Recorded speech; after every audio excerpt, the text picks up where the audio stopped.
Queridos papás y mamás, hoy os daré 7 consejos muy importantes para que nuestros hijos respeten nuestra autoridad. Quédate hasta el final porque el último es el mejor consejo y además creo que vale para todo. Lo primero que debemos de tener claro es que tener autoridad no significa que tu hijo te tenga miedo. Tener autoridad significa tener respeto. Es muy diferente. Entonces, ¿qué hacer y qué no hacer para mantener la autoridad en casa? Para que nuestros hijos nos respeten y cumplan las normas.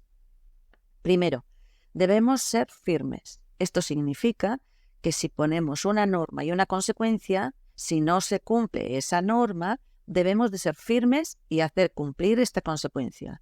Lo que le digas a tu hijo, debes de cumplirlo siempre. De lo contrario, pensará, mi madre habla mucho, sí, bla, bla, bla, pero luego le doy un cariñito o le lloro un poco y ya no hace nada, me lo perdona todo. No, hay que ser firmes. Ser firmes, papás y mamás, no es ser malos, todo lo contrario. Les aporta seguridad. Si no somos firmes, perdemos totalmente la autoridad y cada vez será más difícil que acepten cualquier norma y abusarán de nosotros, de nuestras debilidades. Vale, en segundo lugar, ser coherentes. Con esto quiero decir que si ponemos una norma, como por ejemplo no fumar, no beber o hacer deporte, por supuesto nosotros los padres no podemos tampoco fumar ni beber y debemos hacer deporte. Si no es así, no tiene sentido exigírselo a ellos. En tercer lugar, no abuses de tu posición de poder. Esto significa que aunque se tenga autoridad, no se debe de ser como un dictador. Por ejemplo, padres que dicen cosas como lo haces porque sí, porque lo digo yo. No, por favor, papás y mamás. Esa época de abusos de poder ya debería haber terminado, ¿vale? Los abusos te traerán desprecio de tu hijo y perderás autoridad totalmente. En cuarto lugar, no grites a tu hijo. Si estás muy enfadada o estresada, mejor te vas un ratito hasta que te calmes un poco y luego hablas con él tranquilamente y le explicas lo que te ha molestado. Cada vez que les gritamos, perdemos autoridad. Si le gritas, él te gritará. Ahí ya no hay respeto por parte de nadie y no podrás reprochárselo además. Hará lo que le has enseñado, nada más. Tampoco le insultes porque es muy ofensivo y es una falta de respeto. Si lo haces, no te extrañes cuando él te insulte a ti. Tampoco se lo podrás impedir.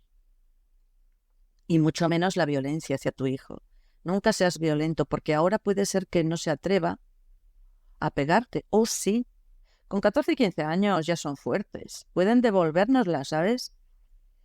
Pero es lo peor. Y es seguro, si no es en la adolescencia, es seguro que un día vas a recibir tú también. Porque un día se cambian las tornas. Somos viejitos nosotros. Y ahí ellos son los fuertes. Y vamos a tener lo que hemos sembrado, ¿sabes? Así que violencia cero, por favor. Es lo último. En quinto lugar, imagina esta situación, por ejemplo. Viene tu pareja o viene una amiga y te pide algo de una forma desafiante, como dándote una orden. ¿Tú cómo reaccionas? ¿Lo harías? Porque a mí si me hablan así, no. Yo no hago nada si me hablan con esa falta de respeto. A mí no me gusta. Así que acuérdate cuando hables con tu hijo de no faltarle al respeto, ya que te hará perder autoridad. Pídele las cosas usando el por favor, las gracias cuando lo haga y lo más importante, pídeselo todo con cariño, no falla.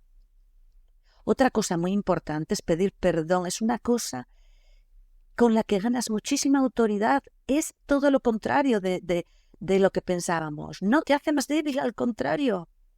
Te hace ser humana delante de él. Y cuando él te pida perdón, porque se lo estás enseñando además, cuando él te lo pida, acepta siempre su perdón. Aunque estés todavía enfadada por lo que haya hecho, acéptalo. Es maravilloso. En sexto lugar, valora a tu hijo. Hazle saber que confías en él.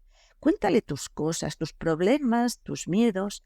Se sentirá importante, parte de la familia. Lo haces estar presente como a los mayores. Le haces sentir que confían en mí, que les importo, que les importa mi opinión. Le aumentas muchísimo la autoestima. hazle saber también que crees en él, que crees en su potencial, que estás segura que puede conseguir lo que se proponga en la vida, que es un gran hijo. ¿Y sabéis qué pasa cuando decís esas cosas? Se llama efecto Pigmalión. Ya he hablado de esto, no sé si os acordáis o si lo habéis escuchado. Os lo pondré si acaso en la descripción. Es cuando tu hijo hace exactamente lo que se espera de él, lo que tú esperas de él. Si nuestro hijo ve que sus padres confían en él, que le creen capaz de conseguir cualquier cosa en la vida que se proponga, entonces él se lo cree, se lo acaba creyendo, le aumenta la autoestima, se valorará muchísimo y hará lo imposible por conseguirlo. De la misma forma funciona al revés, cuidado. Si nuestro hijo solo oye que es un vago, que es un inútil, que nunca conseguirá nada, pues así será, porque nuestros hijos acaban creyendo todo lo que oyen de nosotros y actuarán según lo que nosotros esperamos de ellos. Y también debemos valorar los intentos que hacen por conseguir sus cosas, ¿no? No solo cuando logran conseguirlo, sino también cuando lo están intentando, valorar su esfuerzo. En séptimo lugar, este es el más importante, este es maravilloso y vale para todo. Demuéstrale tu amor. Sé que le quieres, porque si no, no me estarías escuchando. Pero debes demostrárselo cada día.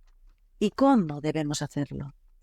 Pues puede ser a través del contacto físico, con abrazos, besos, una caricia sin venir a cuento, por cualquier motivo. Y con palabras. Dile te quiero, te amo en cada momento. No hace falta tener un motivo. Cuando llegue a casa, dile que le has echado de menos, por ejemplo. O cuando se vaya, dile que le echarás mucho de menos y que le amas de corazón. Cuando te dirijas a él, hazlo siempre poniendo en cada frase una palabra de cariño. Pues cariño, cielo, mi amor, tal cosa, lo que quieras. Cualquier palabra que muestre tu amor. Un niño o un chico amado, que se siente querido, es un chico que se siente valorado, que tiene alta autoestima. Es un chico que no tendrá ninguna necesidad de faltarte al respeto, de enfrentarse a ti para nada. Es un chico que te ama, que te adora, que es agradecido porque se siente amado. Es un chico feliz. Recordemos que lo que les hagamos a nuestros hijos, queridos papás y mamás, tanto si es bueno como si es malo, es lo que vamos a ver en ellos, es lo que vamos a recibir de ellos. Vale. Hasta aquí el vídeo de hoy, amigos. Suscribiros, porfa, si os ha gustado y dadme un like. Y si lo deseáis, me encantará leeros, hacerme un comentario y compartirlo. Muchísimas gracias por escucharme y un fuerte abrazo.